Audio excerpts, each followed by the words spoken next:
예, 제가 벌써 한 30년은 안 됐군요. 한 20여 년 훌쩍 넘어갔는데, 다니던 직장을 접고 목회의 길에 들어설 때, 제가 두 가지 생각이 저를 많이 망설이게 했습니다. 하나는 뭔고 하면, 가장이었으니까, 가족에 대한 죄송함이었습니다.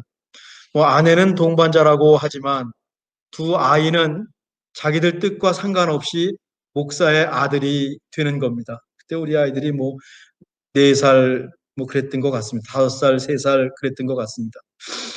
아빠가 목사이지 아이들도 목사는 아니지요. 그래서 가능하면 부담을 주고 싶지 않았습니다. 그래도 목사의 아들, 패스터스 키즈로 자라는 것이 불편하고 아마 부담이 되는 일이 꽤 많이 있었을 것 같습니다. 또 어느덧 성장해서 아버지 목회를 돕고 있으니 감사할 뿐입니다.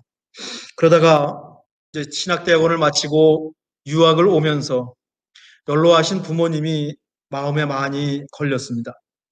처음 몇 달, 아니 1년여는 그냥 서로 내색은 하지 않았지만 저는 미국에서 또 부모님은 한국에서 울컥울컥하면서 지냈던 것 같아요. 이 다음 하나님께 가면 하나님 다음으로 부모님을 찾아가서 죄송했습니다. 그런 말씀과 함께 제가 절을 올려야 될 것 같습니다. 늘 목회를 하면서 부모님에 대한 죄송함을 마음 한가운데 두고 살아갑니다.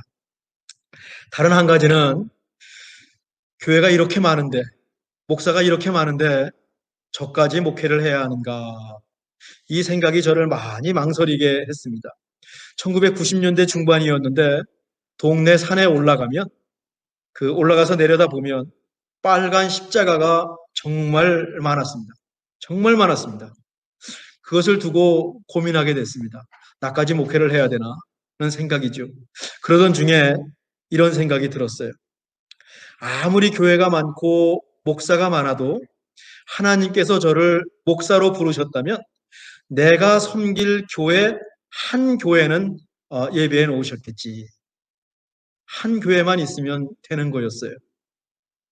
지금 생각하니까 그 한 교회가 바로 제가 옛날에 목회하던 인디애나 교회와 우리 참빛 교회네요. 20여 년 목회하면서 16년을 우리 교회에 있었습니다. 지난 수요일 예배 전에 우리 권사님들과 함께 우리 교회 홈페이지에 있는 10년 전, 10년 전 사진을 우리가 함께 봤는데, 아이고, 저도 젊고, 우리 권사님들도 젊고, 세월의 흐름을 실감할 수가 있었어요. 그런데 목사가 많긴 많습니다. 목회를 하고 나니까 목사가 더 많아 보입니다. 그냥 저는 직장 생활을 계속했어도 괜찮았겠다는 생각이 들 정도로 목사가 너무 많아요. 부족한 제가 목회의 세계로 들어와서 괜히 훌륭하신 분들, 남의 밥그릇을 빼앗는 것은 아닌가 그런 생각도 종종 합니다. 그러니 더욱더 성실하게 목회를 해야 되겠죠. 우리나라에서 처음 목사 안수를 받은 분이 김창식이라고 하는 분입니다. 서울 정동교회에서 감리교 목사로 안수를 받았습니다. 그러니까 우리나라에서 처음으로 목사가 된 분은 감리교 목사였습니다. 1902년 5월 1일이었으니까 한일 합방 9년 전입니다. 8년 전입니까? 안수를 준 선교사들이 이 김 목사님을 뭐라고 했냐면 조선의 바울이라고 불렀어요. 얼마나 열심히 였으면 말이죠. 이 김창식은 황해도 수안에서 아주 가난한 농부의 아들로 태어났습니다. 집이 너무너무 가난한 겁니다. 그러니까 집에 있으면 굶어 죽게 생겼습니다. 자기라도 살아야 하겠기에 15살에 집안 식구들 몰래 가출을 해요. 가진 것도 없죠. 배운 것도 없죠. 무작정 집을 나왔죠. 할 수 있는 게 뭐가 있겠어요? 남의 집 머슴살이를 해야 해요. 마부를 하는 겁니다. 지게꾼을 하는 겁니다. 소위 장돌뱅이를 하면서 정말 전국을 돌아다니면서 밑바닥 삶을 살았습니다. 이렇게 15년 동안 전국 팔도를 돌아다니면서 힘겹게 살다가 29에 결혼을 해서 서울에 정착합니다.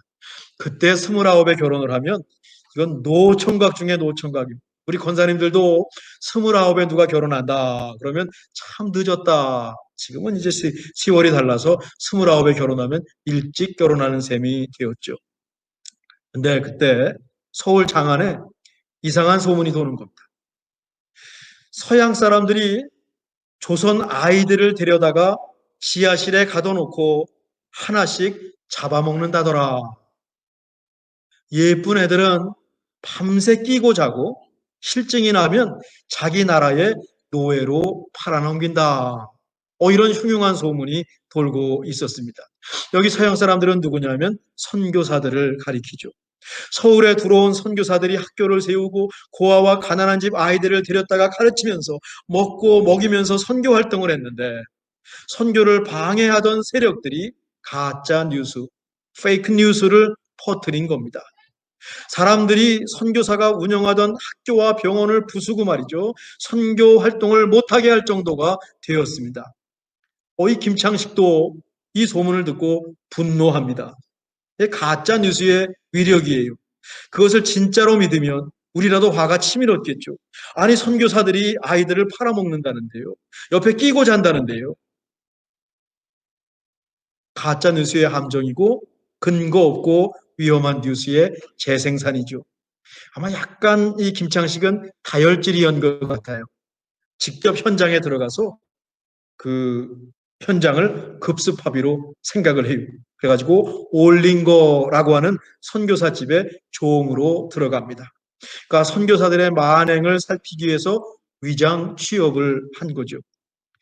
김창식이 눈을 크게 뜨고 이 선교사 가족의 일거수일투족을 다 살핍니다. 아무리 찾아봐도 밖에서 들었던 나쁜 짓을 볼 수가 없어요. 이 도리어 이 선교사 가족들이 너무 친절해요. 자기처럼 천한 사람도 존중해 주는 겁니다.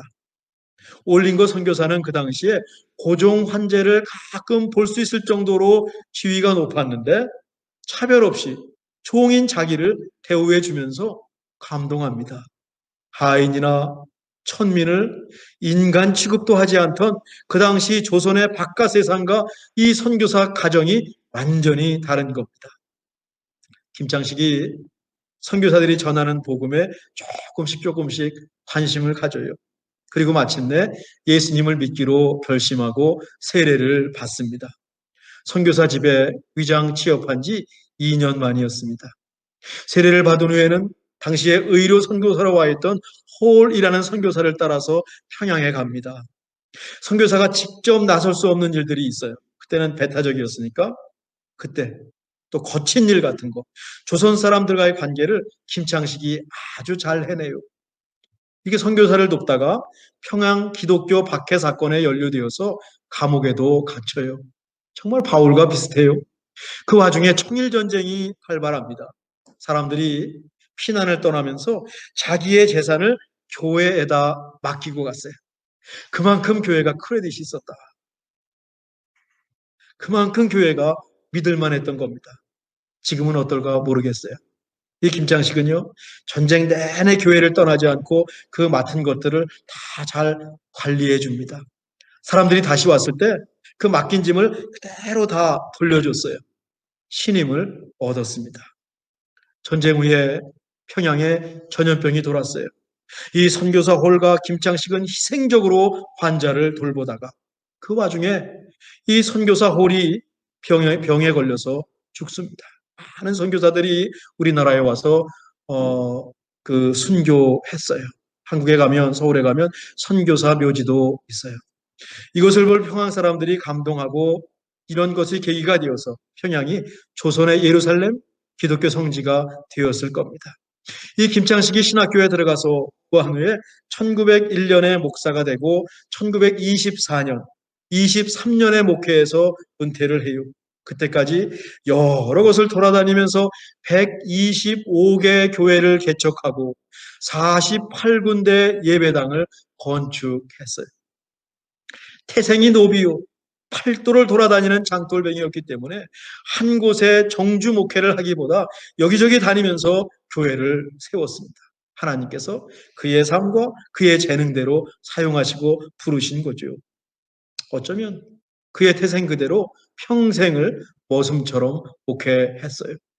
바울은 자신을 예수 그리스도의 종이라고 소개했는데 한국 최초의 목사 김창식은 실제로 종이었습니다. 바울이 감옥에 갇혔듯이 김창식도 감옥에 갇히고, 바울이 여러 곳을 다니면서 이방인에게 복음을 전하고 교회를 세웠듯이 김창식도 조선 팔도를 다니면서 복음을 전했으니 조선의 바울이라고 부르기에 충분했습니다. 진짜 종이었던 김창식이 예수님을 믿고 목사가 되었고 예수님의 종이 되었습니다. 인생이 180도로 변했습니다. 무엇보다 그가 가진 믿음과 그의 삶이 일치했죠. 우리는 로마서 서문인 로마서 1장 1절 7절을 연속해서 살펴보고 있습니다. 지난주에 살펴본 예수 그리스도에 대한 고백에서 예수님을 주 예수 그리스도, 주라고 불렀습니다. 예수님이 주가 되시니까 우리는 예수님의 종입니다. 주, 종 관계죠. 오늘 본문 6절에서는 로마 교회를 두고 예수 그리스도의 것이다 라고 소개를 합니다. 예수 그리스도에 속한 교회, 예수 그리스도에 속한 성도, 소속이 어딥니까? 우리 소속은 예수님입니다. 하늘나라 시민권을 갖고 삽니다. 예수 그리스도의 것입니다 라고 하는 뜻입니다. 바울은 물론 우리 모든 기독교인은요, 예수님과 자신의 관계가 분명한 사람입니다. 다른 것에 매이지 않고 예수님께 매인 사람들이 그리스도인입니다. 사도 바울은 이것을 두고 예수 그리스도의 종이라고 부른 것이죠. 종이라는 말이 요즘 세상에 어떻게 들릴지 모르겠습니다. 내가 주인인 세상이니까 말이죠. 그래도 우리는 예수님께 매이는 것이 가장 큰 행복이고 축복으로 알고 삽니다. 예수님께서 자신의 종을, 자신의 백성을 분명히 책임져 주실 겁니다. 이처럼 예수님과 우리의 관계가 분명하게 정리되고 그것이 얼마나 귀한 일인지 고백하고 체험하는 것, 이게 너무 중요합니다. 우리 예배를 통해서 다시 한번 예수님과 우리의 관계를 올바로 갖다 놓는 귀한 시간이기를 원합니다. 오늘 살펴볼 본문은 5절과 6절인데 우리 함께 읽으실까요? 그로 말미암아 우리가 은혜와 사도의 직분을 받아 그의 이름을 위하여 모든 이방인 중에서 믿어 순종하게 하나니 너희도 그들 중에서 예수 그리스도의 것으로 부르심을 받은 자니라. 여기서 그로 말미암아, 그는 4절 끝 5절 바로 앞에 있는 우리 주 예수 그리스도입니다. 그러니까 예수님을 통해서 은혜가 임했다라는 것이죠. 은혜는 하나님께서 주신 선물입니다. 구원의 은혜, 죽음에서 살리신 생명의 은혜가 제일 크죠. 하나님의 자녀가 된 것도 은혜입니다. 우리의 행위나 업적이 아니라 전적인 은혜로 하나님의 자녀가 되었습니다. 가끔 예상치 않은 선물을 받을 때가 있어요. 생각지도 않았는데 누군가 선뜻 도움을 주고 호의를 베풀어 주는 경우가 있어요. 그 은혜가 너무 크죠.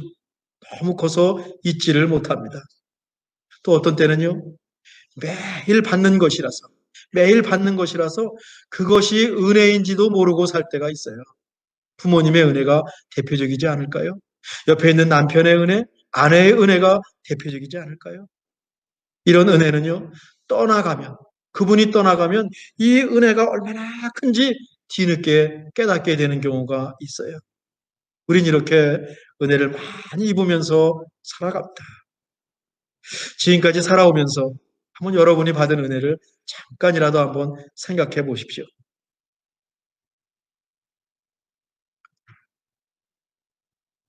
지난 주일이 마더스데이였는데 부모님의 은혜로부터 시작해서 남 모르는 사람이 베풀어준 은혜까지 받은 은혜들을 말이죠. 저절로 감사하는 마음이 생기고 흐뭇해지고 기뻐지고 또 자기도 모르게 일어서가지고 고맙습니다. 인사하고 싶어지는 것이 은혜라는 겁니다. 그 은혜 가운데 최고의 은혜가 무엇이겠습니까? 예수님의 은혜입니다. 우리에게 생명을 주시고 삶의 의미와 목적을 알려주셨으니 최고의 은혜입니다. 최고의 선물입니다. 그 은혜가 너무 커서 예수님을 주님이라고 고백하고 예수님의 종이 되겠다고 고백하고 이 자체가 기쁜 겁니다. 바울이 그랬고 한국 최초의 목사 김창식이 그랬습니다. 바울은요, 예수님을 통해서 사도의 직분까지 받았어요. 예수님께서 자신을 부르신 목적을 알게 된 겁니다. 선교사 집에 위장 취업을 했던 김창식도 예수님을 믿으면서 부르심의 목적을 발견하고 목사가 되어서 교회를 세우고 성도를 섬겼습니다. 인생의 의미를 알게 되었습니다. 무엇을 하며 살아야 될까? 어떻게 살아야 될까? 깨닫게 되었습니다. 예수님을 믿는 것은 이처럼 우리의 삶의 방향을 제시합니다. 그로 말미암아 우리가 은혜와 사도의 직분을 받아 그 다음에는 그의 이름을 위하여 모든 이방인 중에서 믿어 순종하게 하나니라고 했어요. 믿어 순종하게 하나니라는 우리말 번역이 조금 애매해요. 헬라어 본문은 그냥 두 단어입니다. 두 명사가 이루어졌어요. 믿음의 순종이라고 하는 뜻이에요. 믿음의 순종, 저는 순종 대신에 삶이라는 단어를 먼저 쓰고 싶어요. 믿음의 삶, 믿음의 삶. 믿음의 삶은요, 이렇게 설명할 수 있어요.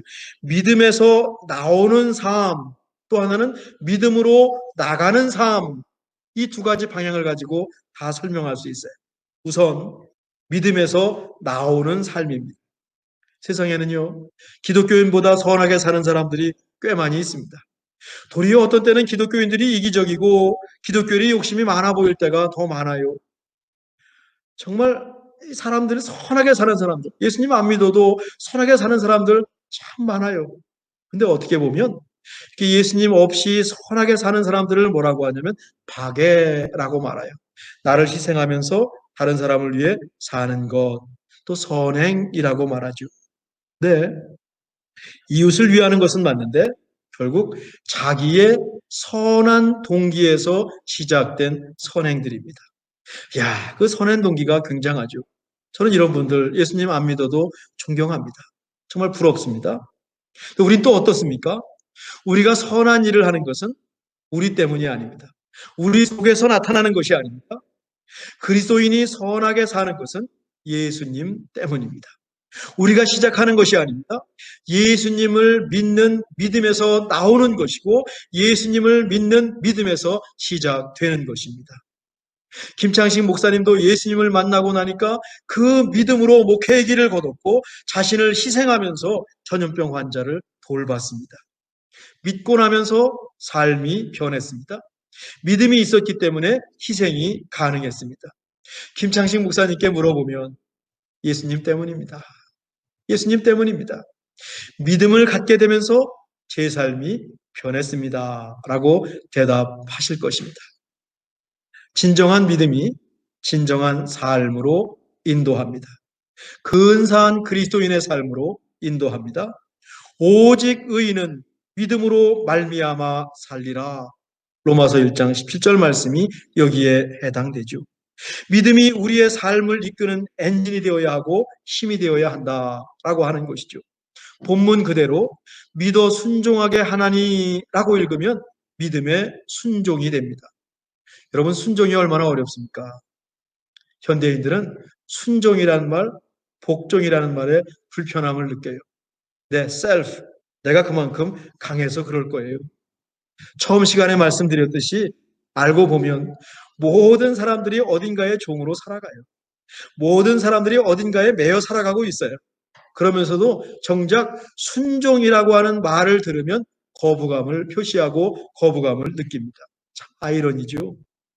그런데 믿음이 있으면 순종하게 됩니다. 제가 처음 목회의 길에 들어올 때 앞에 말씀드렸듯이 많이 망설였습니다. 선뜻 순종할 수가 없었습니다. 그런데 어떤 순간에 믿음이 생기더라고요. 하나님께서 우리 부모님과 함께 해주시겠지 라고 하는 믿음이었어요. 아이들도 책임져 주실 것이지 라고 하는 믿음이 어느 순간에 제 마음속에 생겼어요. 적어도 제가 목회할 자리, 이렇게 교회가 많은데, 교회가 없다면 몰라도 이렇게 교회가 많으니 정말 작은 교회라도, 아주 조그만 교회라도 하나는 있을 것이다 라고 하는 믿음이 제 마음속에 생깁니다. 물론 저를 부르신 하나님을 향한 믿음이 가장 컸습니다. 하나님이 부르셨다면 하나님이 책임지실 것이라고 하는 하나님에 대한 신뢰가 생겼습니다. 이처럼 하나님을 신뢰하게 되니까 목회의 길로 들어서기로 선뜻 순종할 수 있었습니다. 출근길이 되면 목회하기로 결정하고 아직 직장을 다니죠. 출근길이 되면 아침 햇살이 저만 비추는 것 같았어요. 시영아, 참 잘했다. 하나님께서 말씀하시는 것 같았어요. 그 믿음의 순종이 있기 때문에 짧으면 짧고 길면 길고 쉬우면 쉽고 어려우면 어려울 20여 년 목회를 감당할 수 있었습니다. 저뿐만 아니라 우리 모두 믿음을 통해서 순종은 물론 예수님을 닮는 삶을 살 수가 있습니다. 둘째로 이 믿음의 순종, 믿음의 삶이라는 말씀은요, 우리의 삶이 믿음을 드러내는 표시다라고 하는 뜻입니다. 야고보서 2장 17절에서 행함이 없는 믿음, 삶으로 입증되지 않은 믿음은 그 자체가 죽은 것이라 라고 하는 말씀과 연결이 됩니다. 열매를 통해서 그 나무를 안다라고 하는 예수님 말씀과 같습니다. 마태복음 7장 21절에서 주여 주여 하는 자마다 다 천국에 들어갈 것이 아니라 다만 하늘에 계신 내 아버지의 뜻대로 행하는 자라야 들어가리라 라고 하는 예수님 말씀과 같습니다. 믿음은 삶으로 입증됩니다. 믿음은 순종으로 증명됩니다. 삶이 동반되지 않으면 진정한 믿음인지 한번 생각해보고 점검해봐야 됩니다. 물론 은혜로 의롭게 되고 구원받습니다. 은혜로 우리의 길을 걸어갑니다. 하지만 우리 각자의 삶 속에 예수님이 계셔야 해요. 우리 각자의 삶 속에 예수의 흔적을 갖고 살아야 합니다. 우리 모두 부족하니까 100점은 아닙니다. 우리가 어떻게 100점이 될 수 있겠습니까? 그런데 예수 믿는 사람답다. 이 말 들으면 우리의 삶을 통해서 믿음을 입증하고 있는 겁니다. 예수 믿는 사람 참답다. 저 사람은 누가 보아도 예수 믿는 사람답다. 우리는 믿음으로 살아갑니다. 동시에 우리의 삶이 믿음을 드러냅니다. 이렇게 믿음과 삶은 하나입니다. 믿어 순종하게 하나니라고 하는 이 말씀은요, 오늘 로마서 서문에 나왔지 않습니까? 로마서 마지막 결론 16장 26절에 또 한 번 나와요. 이처럼 사도 바울은 믿음과 삶의 하나됨을 로마서 처음과 나중에서 강조하고 있습니다. 바울도 로마 교회도 우리 참빛교회와 참빛 식구들도 모두 하나님의 것입니다. 두려워하지 말라. 내가 너를 구속하였고 내가 너를 지명하여 불렀나니 너의 이름을 갖고 불렀나니 너는 내 것이라. 이사야 선지자를 통한 하나님의 약속이 우리에게도 그대로 임했음을 이 시간 저희들 믿습니다. 하나님께서 우리를 책임져 주실 겁니다. 함께 하시고 인도해 주실 겁니다. 적어도 부끄러움을 당하지 않게 해 주실 겁니다. 그 이름이 우리를 통해서 세상에 드러나게 하실 것입니다. 이 모든 것이 믿음의 순종, 믿음의 삶으로 모아지고 열매 맺기를 간절히 바랍니다. 근사한 그리스도인이 되는 겁니다. 세상이 감상하지 못하고 천사가 흠모할 정도의 믿음을 갖고 있다면 얼마나 좋을까요? 예수님을 주와 하나님의 아들로 고백하는 신앙이 되고 삶이 되기를 간절히 바랍니다. 기도하겠습니다. 하나님, 예수님 안에서 날마다 변화되고 예수님을 닮게 하옵소서. 믿음으로 살아가게 하시고 우리의 삶이 믿음이 되게 해 주옵소서. 각자 삶의 현장에서 근사한 하나님 백성으로 하나님의 은혜를 경험하고 도우심을 체험하는 아주 멋진 주의 백성들, 우리 찬빛교회 식구들이 되게 하여 주옵소서. 예수님의 이름으로 기도하옵나이다. 아멘.